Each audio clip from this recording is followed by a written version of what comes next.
a desperate measure, a last stand, all against one of the strongest Pokémon of this journey. Whatever team can somehow take on this Titan won't be able to return on any future runs through other games in the full series. But I'm getting ahead of myself. I've been playing through each of the mainline Pokemon games in sequence as part of one grand Nuzlocke, where the team I bring through the champion are considered champions themselves. I've already pulled a few starters through and, just a Sunkern, and can never use them again. I'm Kurosugi, I'm tired of doing the Peachow bit for these intros, for now, and welcome back to full series. Yeah, we're getting right into it, we're finally in Gen 3!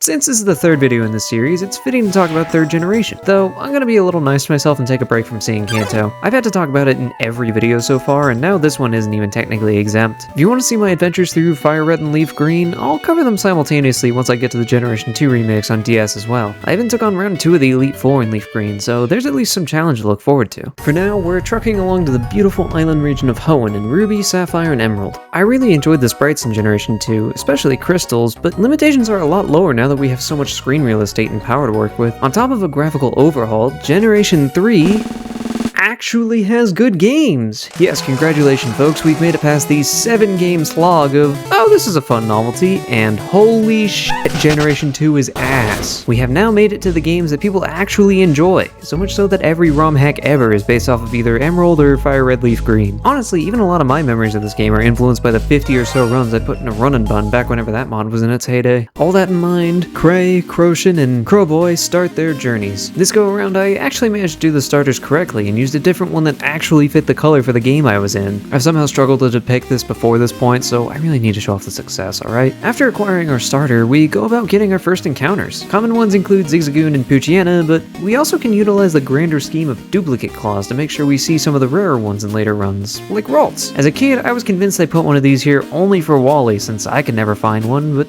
playing these games in sequence really lets you get through some of the more common encounters early if you have the foresight to do so. Our starting pack out of the way, we eventually make our way to Rustboro City, where... Oh, so we're to that point of the video. I'll try and speedrun it. Look, dark magic makes things go quicker, slightly sunders the fabric of reality, and causes the game to crash sometimes. No biggie, just don't sell anything and that won't happen again. Even if it means I need to retread my exact steps to... Son of a bitch! Retread my exact steps to get back. Well, might as well go into the box to set things right, and...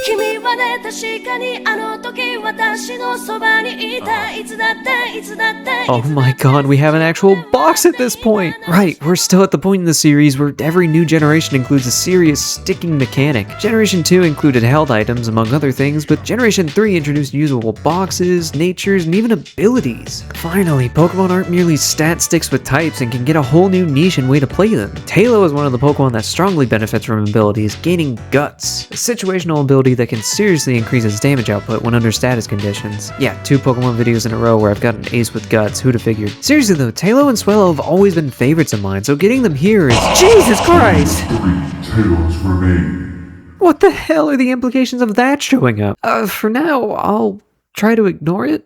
Oh hey, this one's adamant. Back on track, our first gym leader here is Roxanne. Sorry, still running unpilled. It's Roxanne. Despite the fact that her nose pass can be a little tanky, any water or grass type can pretty easily sweep through this encounter. Unlike Generation 1 with Brock pretty much trying to lose, and Generation 2 with Faulkner fucking cheating, Roxanne shows that Generation 3's gym leaders can actually try. In Emerald, at least. Yes, this time around, Pokemon's 3rd try at a generation didn't come with just a few quality of life increases. If anything, given that it came out after the Gen 1 remakes, certain aspects for quality of life decreases back to the original Hoenn releases, but more so a few jumbles around of plot points, extra fights, harder gyms, and honestly not much else that's relevant to our run. The rest are things for completion or post-game, so yeah, we pretty much get slightly more annoying trainer locations and that's it. Speaking of trainers, our next stop is... Brawly's gym, had to make sure this time. Dewford has a lot of interesting encounter opportunities, mostly thanks to the fact that it has 3 points of water. From there, we can always fish up a Magikarp and Tentacool, then come back later once we get a better rod to get a Whalmer. Even the connected cave gives us an opportunity to use one of my favorite tricks in a Nuzlocke, repel manipulation. Basically, wild Pokemon usually show up at different level ranges that don't always overlap. By using repel, which will scare off Pokemon lower level than your lead, you can get rid of certain encounters from your pool. We can use this to either guarantee a Makuhita, give a good chance for it or Aeron, or even completely scare off Zubat from our table. Hey, I actually caught an Ever Raw, that's rare. On to Brawly's gym itself. Though it has slight layout variations between games, I think. With the right encounter, he's a complete breeze. Dustox practically walls him, and even a pre-status Tailo can sweep through. Wait, why is that one under-leveled? I'm using level cap, so I'm supposed to be the same level as the gym leader's days. Wait! 3 Tails remain. Oh man, sucks to lose one of your favorites on a Nuzlocke, but Ruby wasn't out of the woods just yet. Brawly ended up hitting 5 times with an arm thrust and critting one of them, and we needed to risk a bit more to actually cut through. What a mess. Well, at least another journey across the ocean will give us something new to take our mind off of it. Oh. Welcome to the team, Gasbite. Right, nicknames. That'll help ease the pain. Like I always tend to in runs like this, I employed some sort of nickname theme. This go around, Clay named all her catches off of gemstones and rocks. Croshin gave things a water theme, naming a second Gulpin. Yeah, forget it, your bladder. Then in Emerald, Crowboy eventually settled on naming things simply what they were. Bird, gecko, fucking panda, you understand. Oh shit, I thought it would Nintendo gate me. Oh, this guy caught a Skarmory. Right, I'm gonna have to censor that one when I say it. Well, at least I'm not gonna be using a Spinda at any pivotal moments. One of the most pivotal moments is a little before that swearing panda's introduction, however, as we make our way to Mauville. Imagine standing out in the road with your wife, preparing for a double battle, and she makes you stand hidden in the bushes. Watson is easily the hardest gym leader so far, and frankly, a bit of a box check. Hoenn is famous for the excess of water it has. Believe it or not, out in the ocean, you're not finding many electric resists. Your starters can be a big help here, since Combusken can punch through the steel types, and Marshtomp, well, the Mudkip line's insane, let's be honest. Grovyle, despite having an amazing design, yes, I'm biased, struggles the most with the 3, especially when you get multiple water encounters. Not to mention, in Emerald, Watson has a 4th Pokemon in a Manectric, with all that leading to me wiping on my first run of Emerald. Yes, rest in peace, Bathroom? What the hell name scheme was I cooking on that run? I know I've got the tape somewhere. Let me look at my nickname schemes and see if I can do anything off of that. You know what? I think I know something I can do. Alright, boys and girls. I think it's time to bust out a name scheme idea I've had for a long time now. For this run, we're going to have our username be based on what the top answer of Family Feud is. God damn it! It's by both armies and police. Gun. All sense of justice. Gun. What? Go to bathroom. Okay. Brandon's name is unfortunately Bathroom. You know, I'll say it early. This is an awful nickname scheme. Name something. Fred? I cannot suggest actually doing this for your own stream, believe it or not. Well, there goes Azu. Last but not least, name an animal somebody's afraid of. They said squirrel. I don't know if this family is going to win Family Feud. Well, let's just try our best. You still had Mud Slap. That'll probably push us through for a little bit. Ow! I don't think I'm living a second. Don't think I'm gonna get lucky on damage rolls. God damn it. Yeah, we'll try our best. Okay. Dude, I have like nothing that hits this. Maybe I just build up Fury Cutters and try to get through like that. So no, it wasn't the play. Oh, it's Super Potion. Okay. It's managing to hit through quite a few of these. It'll miss this one. Alright. Cow, you definitely outspeed now at least. Now you just got it. Okay. 1. It's all up to you, buddy. Hit this Thunder Wave. Okay, you actually did. Good job. Thunderbolt? Alright, vegetables. Good crit? Okay. Oh, that's a 10th one. Electric Gym ended our first run. Brother, use context clues! Oh yeah, all of this was streamed, by the way. Starting Gen 4 soon. Regardless of all that, we've entered the point of the game where our team starts to come online. More things are evolving, we're getting to areas that have a few fun encounters, and even finding more minor differences between the originals and Emerald. Meteor Falls is blue now. That's their attack. As I leave Meteor Falls and head towards Norman's gym, we have to fight Flannery next. I'm just still running Munpill. It might be a good time to bring up the trainers around the place. In past games, it was either all or nothing. You have to fight them or they're a spinner. Generation 3 games, however, include a nifty trick to skip them. When they're facing the wrong direction, pause and open a menu, close it again, then immediately walk past. They'll never turn as long as you don't run. Yet, even still, I managed to run into this damn breeder with 6 Pokemon outside Floaroma every single run. Wait, is Floaroma the town in Diamond and Pearl? Damn it. Verdanturf. I'm at Verdanturf. En route to Flannery, we run into the evil teams a bit more prominently and even need to take out the head honchos of whatever team you're washing or drying for the game. They haven't caused too many issues yet, so back down the mountain to Lava Ridge. Mandatory stop in the spring before handling the gym itself. You can also get a Why Not egg here, but I think I only bothered to hatch it once. Hello, Jacinth. No relation. Flannery's gym is basically a giant maze, but that's why God invented the internet. Or at the very least that's the best use for it I've found. Her gym only has mandatory trainers in Emerald, careful maneuvering in Ruby Sapphire lets you get through without a single extra fight. Her fight itself is worth preparing for, especially since even your water counters can struggle a bit more if she manages to set up the sun. So much so I even went out of my way to trigger a double battle and poison my own Hariyama before the fight. I even committed my dig TM to my Guts Hariyama, only to not bring it out once in a fight. Hey, at least I prepped this time. Unlike Ruby, where I clicked roll out a bunch. Yeah, even Sapphire can't have been that. No, damn. So here's the sitch with Flannery. A lot of things can go awry. Whether they've set up the weather, actually attracted, or probably paralyzed, the Torkoal alone can be monstrous. So when I relied on my rare female, starter to at least mitigate one of those issues, I relied a little too heavily and got very surprised by its damage output. Overheat hurts, especially when it can click it for free with its white herb, and I know this looks bad, given my history of ending videos fighting a water starter, or entirely forgetting to show Totodile in Generation 2, but I promise I like water starters, alright? Piplup will be cool! I like Popplio a lot! All this to say, I'm genuinely relieved that gyms are actual threats in this game. Generation 2's monotonously weak encounters, save for the outliers on either end of the journey, and Generation 1's level curve made these games pretty mindless to go through. Generation 3 thankfully includes a shred of difficulty. Enough that most people going through can probably get through with enough effort, but hey, I still managed to wipe on Watson. I don't really mind that. Is this freaky guy? They call me the... What the hell? This guy just fucking owned me.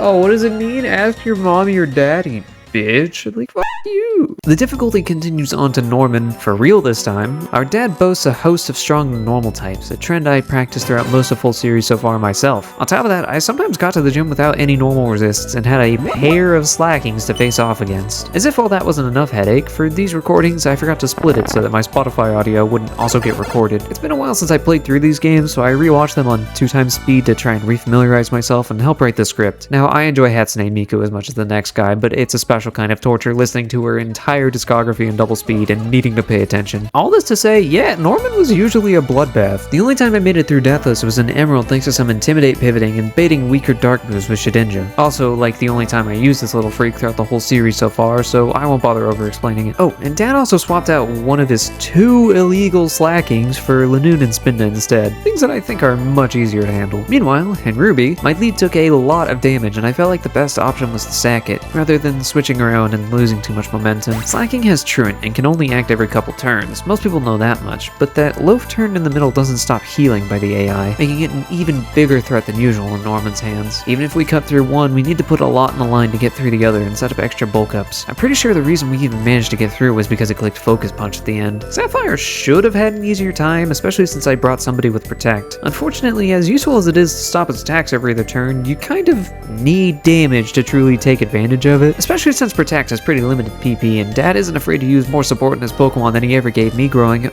Whoa, too real, why is this in the script? Eventually, we had to resort to some pretty backhanded strategies, trying to rely on confused flinches and Leech Seed with a couple more sacks to finally make it through. Yeah, Gen 3's got hands. With Surf acquired thanks to this gym, most of the game opens up. Technically, we could go and hit nearly a dozen routes for more encounters, but man, have those extra trips back to Norman's gym made me tired of walking back and forth along this region. Hitting skills border on terrifying. What the hell is with people owning me in this game? I tended to wait for all that until after the upcoming gym and learning Fly. I have a lot of memories of this stormy route, partially because I could never make it past Bridge Rival when I first played this game shortly after it came out. I have distinct memories of throwing at Atropius and being unable to make any headway. Thankfully, I've improved as a gamer since age 5 and easily cut through the Winstitute and Bridge Rival. Technically, that's also the last mandatory rival battle in the game. We'll fight them again in Lily Cove, but yeah, they bike away. Apparently Scott even makes fun of the rival. Hey, fuck you, Scott. I don't even know who this character is. He's like a cryptid that just started showing up one day acting like I always knew him. Who's Lila looking head ass? Through town, run into Stevenstone again and get the scope that reveals Kecleons, but before that, make sure to run through the grass if you don't want a Kecleon as your encounter. Oh, we can repel Manip again to get an Absol. Yay! Oh, voice.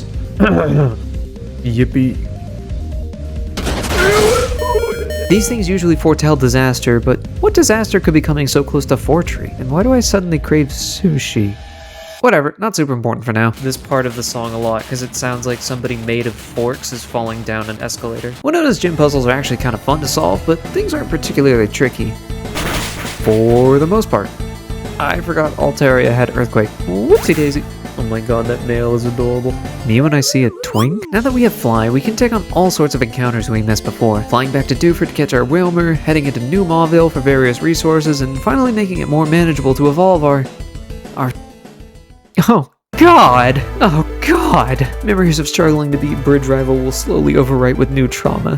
As in my Sapphire playthrough, I opted to go through the process of catching Feebas. For the uninitiated, this sucks! In a lot of the games where it shows up, Feebas has a 50% chance of being pulled on the tiles it spawns on. Well, that doesn't sound so bad. Wait, what do I mean tiles it spawns on? Feebas, in this giant river, can show up on 6 indeterminate tiles. The only way to find it is to comb through each tile, fishing on it once or twice to make sure you don't get a Feebas, then moving on. Except, fishing in this game is annoying! You have a very small window to actually hook up what you're looking for, sorry speed up users, and using one of the more advanced rods means you need to get the timing down multiple times in a row. Thankfully, alongside a couple other dupes, Feebas can show up in the old world's pool, so it's not too egregious here. I've fished for this damn thing long enough to go through all the stages of grief. Finally, my white whale springs from the deep. Let's fucking go! Hey, did you know in ORS you can get a Feebas 100% of the time by fishing under the bridge? Doesn't matter, no matter what it takes, I'm champing this guy so I never have to hunt for one again. So what level does it evolve at? As it turns out, any, so long as it's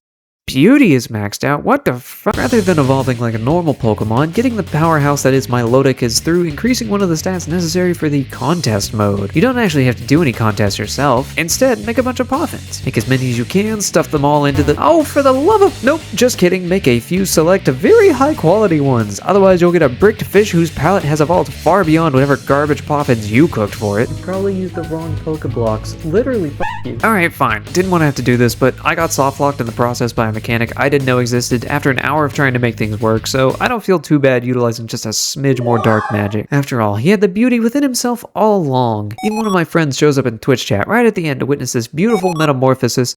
Mother— Hi, VoiceOver Crow here to redact a rant. On an unrelated note, imagine growing a particularly tricky veggie. It takes a bit of time to get the soil right, the time of year to grow it correct. Even the amount of water needs to be perfect for it to feel comfortable and ready to show itself. Once it grows up, you harvest it and know the perfect meal for it to go into. Unfortunately, there's some aspect of it that you messed up in the prep. Maybe you stored it improperly and it got soggy. Maybe it was in the oil for a little too long and overcooked. It's ruined. Yet, your mind is still set on having a prepped version of that meal, so you go out to eat it anyway. Then your friend sees it and goes, honk shua, that's lame. Like, brother, what do you want from me? Mount Pyre, let's move on. Wanna see a magic trick? I swept it most of the time, especially thanks to the fact that the leaders attacking it usually can only afford super potions.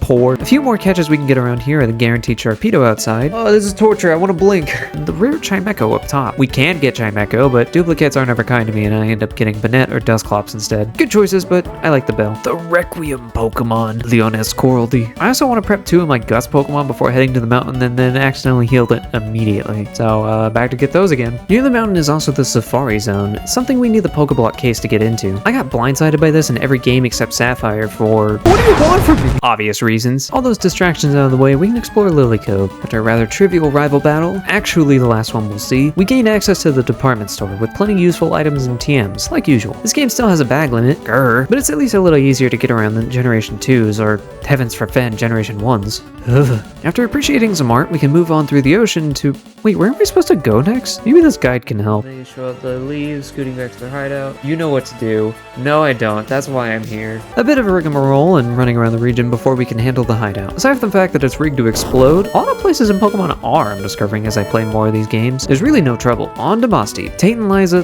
what the hell is this place? If you're like me and never made it far enough into Ruby and Sapphire before realizing you could just play Emerald, then this layout is new to you too. What else is new is Tate and Liza's team. A double battle at that. Oh jeez, did I really neglect to mention those until now? Double battles exist, wow. And to my knowledge, Tate and Liza are the only required doubles in all of the main scenario for Ruby and Sapphire. Emerald has them thrown all over the place alongside a few tag battles, but no, just the one before that. Generation 3 truly is something special to add such an incredible mechanic. Doubles add so many new, unique strategies and are fun. I know the GameCube games focus a lot on double battles. Maybe I should play those at some point. Then I might actually get to fight more than one Pokemon per trainer. Yet, for some reason, the terrifying twins tout 2 total teammates. Additionally, Surf doesn't hit your partner this generation, so Surf's up, bitches, I don't know. All that aside, in Emerald, their team expands a little bit, and you know what? I felt like this fight would be good to take after my father a little. Unlike him, though, I'm not gonna let my Slacking remain shackled. It's Truant, Slacking's ability that makes it only attack every other turn. What if we swapped that off? Unshackled Slacking is so fun, man. Attacking every single turn with a beast of a Pokemon means their opposition can't last long. Still, with Encore to force the opponent into useless moves, this fight goes by without a hitch.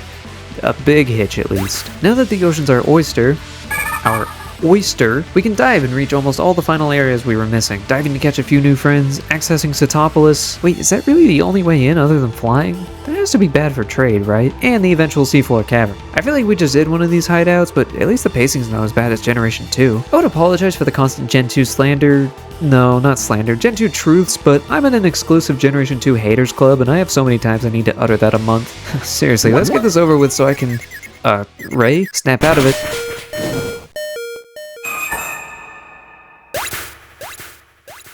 Oh, you gotta be fucking kidding. Tails remain. Man. Well, I'm not giving up hope yet. I may not have gotten a champ 1 on the first 2 go-arounds of Hoenn, but I'm still holding on my last Swallow. My ultimate? Bird. Her name's just Bird. Awesome. A bit more plot happens, and we need to go to various locations depending on the game to call for aid from the necessary legendary. Legendaries are kind of lame to use though, so we oftentimes caught something else on the location. Max Sissons, thanks for the follow. This one's for you. With the aid of the legendary, we get, perhaps, the first cutscene in Pokemon that actually has some sauce. In Emerald, at least. Look, we had sprites hopping up and down and a guy who we took at face value for getting Hyper Beam before. Let's take what we can get. And with that, the plot's done, I guess. Archie fell into a hole and died on his way back to his home hovel. Maxie drowned. The end, but not of the game. One more gym stands in our way, facing either Wallace or Hoenn. 2 characters I didn't realize were different characters until about a year ago. Wallace, evidently, is a little more cruel than Hoenn, since the puzzle in Ruby and Sapphire is slightly different from the Emerald puzzle and a little harder, meaning I accidentally challenged the trainers going the route I thought worked for Emerald. Again, I don't mind when these games have difficulty. Anything is better than this. Outside of that, the main difference between them is that Wallace uses a Milotic for his ace. It's rather tanky and a little annoying to punch through, but it usually goes down even in an extended Ditto. Hoenn, on the other hand, wields a Kingdra. I had enough troubles trying to take one of these down when Claire had one in Gen 2, but I made sure to take it slow. I had my counter throwing out Thunderbolts until it thought to raise its evasiveness, then utilize Shockwave instead. Shockwave always hits and guarantees we can get our final gym badge. This game has the gall to give you both Surf and Waterfall, yet still make the final gym reward the player with Water Pulls. One more key trainer stands between us and the Elite Four, our rival throughout this entire process. After all the times I mentioned him so far, it's fitting that he comes back with a vengeance, and one of the strongest teams in this game. It doesn't help that he moves around between the games and oftentimes blindsided me somewhere in Victory Road either. Even the fights against him that were deathless still had me stumbling across the finish line, but the fights against him where I was less experienced were bloodbaths. Yeah, if you're ever curious if your parents have favorites, here's how I reacted losing an Azu versus losing a Swallow. Well, there goes Azu. The game sucks.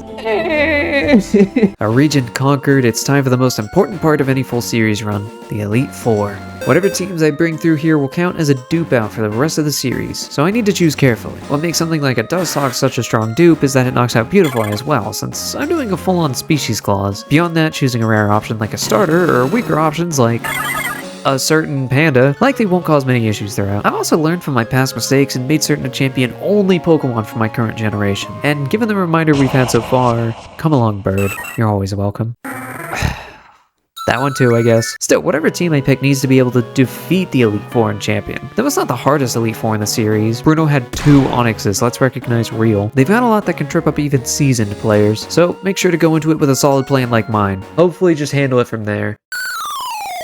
And then I got stressed out and didn't write any more down. Hey, it usually works fine for Sydney. Sydney is the easiest of the Elite Four, mostly because a single boost was all that it took to get through him. Sometimes not even that. Our pre-burned gut Swallow munched on a white herb to ignore Mighty and his Intimidate, then facaded its whole way through. I spent the entire fight trying to explain the strategy, but it was over before I could finish. Meanwhile, Sapphire's Crawdaunt used Hyper Cutter to get a natural advantage, and Swords Dance to push it even further for its sweep. Other than that, we did some pivoting to make sure Agoribus could baton past an agility to our starter, Ruby, without getting any other drops and outspeed everything else. For Phoebe, oh, I spelled this wrong in my script. I'm only going to talk about Ruby's fight since Emerald just had a Swords Dance sweeping with Shadow Ball. Remember that Ghost is a physical type this generation, so all Ghost attacks are based off that stat. And Sapphire's fight was apparently so boring I started scrolling while writing notes for it. Our lead is Emerald. In Ruby, I really didn't think this name scheme through, who can set up hazards to make the rest of the fight far easier. From there, Ruby, Nacre, oh, like Nakreen City, I never connected that, and Pearl swap around to handle things whenever one of the others gets confused or a little too hurt to continue. Even under perfect conditions, Mightyena still does surprisingly little damage, except for this sick crit. Woo! Glacia, oh, it's another sweep. Drake, Oh, it's another sweep. Is what you thought, but specifically on Emerald, we have to utilize an intense strategy. I don't know if post-commentary can do justice, so I'll leave this bit to me in the moment. Because it actually gets stopped right here. We only have one white herb in the whole game, and we had to use it for Sydney. So, sweep kind of ends. But you know who else can carry on this sweep? Firefly, I believe in you, buddy. Alright. So, this is an adamant Illumise with maxed out attack. Eat that shit up. Eat that shit up. It is nothing to you, Firefly. Now, rock on. Kill. It's kind of garbage. Eats the Intimidate and then gets sacked. The sweep continues. Yeah, a lot of power players on my team have gone through so far. Even in Sapphire, I split things into effectively 3 teams. Does something, can show up, and also here. Don't worry though, in Emerald again, our sweep gets interrupted by another Intimidate. You've never seen this strategy before. One of our last team members, fucking Panda! Yeah, it's the same as Illumise. I really used Facade 6 times to end the series. Wow. Before that, however, Ruby and Sapphire weren't out of the fight yet. Emerald had you fight Wallace, but Steven Stone is the rightful champion of the region who opposes us instead. Sapphire had the power of knowing how this fight went in Ruby, so I made sure that our team could handle what came up. Carefully setting up the rain to our advantage, recovering on my low deck when things got dicey, and carefully baiting until we could guarantee that Steven's strongest Pokemon would Hyper Beam to give us an end. Why did I stress so much about this fight? Well, here's what attempt 1 of this fight looked like when I played through Ruby. Ruby, the Pokemon, handled the lead, burning away Skarmory to bait out Steven's Aggron. Nate comes in once more to bring it low and summon forth Credilli. Tag back to Ruby, it takes a few hits and heals, but eventually breaks down the fossil like a brick. At one point, I even tried to set up a bulk up when I expected Steven to heal again, but he struck through instead and chipped Ruby down a little further. After those leads, finally Steven's demon enters the field. Across all the games, I struggle to think of another champion's ace that this Metagross couldn't handle. Blue's final starter, Cynthia's Garchomp, Red's Pikachu,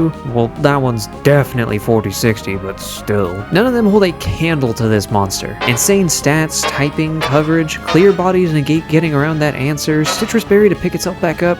This thing is demonic. Even on my first go around, I knew that I couldn't treat it lightly. So, with a heavy heart, I felt like my best option was to do as much damage as possible and move on to someone else to finish it off. Thank you, Ruby.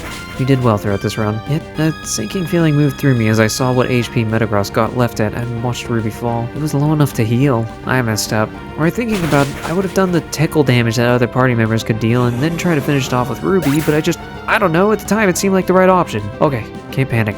Just need to find it out. After Steven uses his second of 3 full restores, we set up a Leech Seed, since that one attack will deal more damage over time than any other single attack. Well, except one now inaccessible and one that we'll get to. Speaking of a lot of damage, nothing on our side does damage to this thing, so Emerald throws out what it can before we switch to Sylvite the Altaria. Here's where a key strategy comes into play, thanks to something Sylvite learned earlier in the Elite Four run. Altaria leveling up between fights eventually reached the point where it could learn Perish Song. In case you haven't watched a Wolfie VGC video before, Perish Song puts a status on each Pokemon that will make them faint after 3 turns, but can be cleared like Confusion by switching out. Normally the AI will do just that, so it's more an attempt at kicking the can down the curb and negating the Meteor Mash boost than anything else. In that interim, waiting for Perish Song to tick down, Sylvite gets out Steven's final full restore and even managed to hit a clutch freeze. Both combatants need to switch out though, so we switch back to Nake as Steven sends out Claydol. Bomb partially defused, but Claydol wants to make the fight even harder for us with a light screen. Nake nukes it in spite of that and tries to hold out as long as possible once Metagross comes back in. Oh, for the love of... Right, basically pretend like this thing never got frozen and the fight has gone the same way. Thank you, Nake. I've never used a Gorbis before, but they did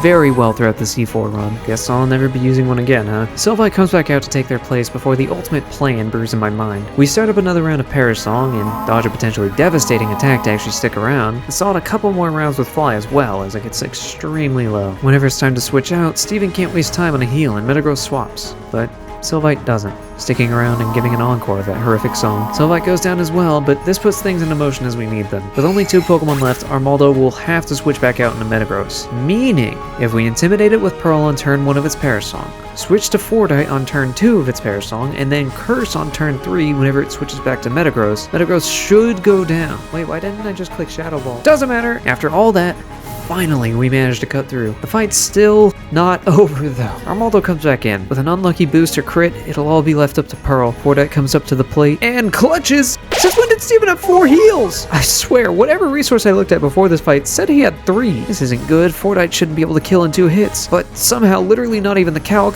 that's short for calculator, said it was possible. But we make it. Reminder, all this could have been avoided if I swapped the Mighty Yenna, sacked it, did damage with anything else, sacked that, and then swapped a Ruby to kill with Flamethrower. But because I didn't do that, this ended up becoming one of my favorite battles I've ever played out. Everybody got to come out and take on the raid boss of an ace, showing off their own abilities. Staring like that is definitely how you destroy a car, but as long as it makes it past the finish line, that's what matters, right? Right?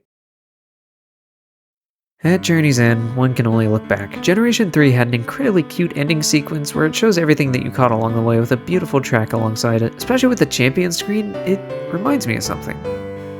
Oh right, our spreadsheet! Standing tall among the other champions we've pulled through, welcome to the sheet, everyone. Including this pelican, I guess. Before we leave this generation and step onto the realm of the DS, I've got one more thing to do. Make a secret base! Using secret power, we can make our own treehouse, cave system, or maybe third thing to... Okay, I forgot to buy a whole lot along the way, but look! A few of our champions, a Trico from Emerald, and the shame corner for my bladder. Hey, it's the only game I played as a guy. Had to have a male living space. Thanks for watching. I'll be starting Generation 4 soon, so feel free to follow on Twitch if you'd like to join the journey. Until then, take care.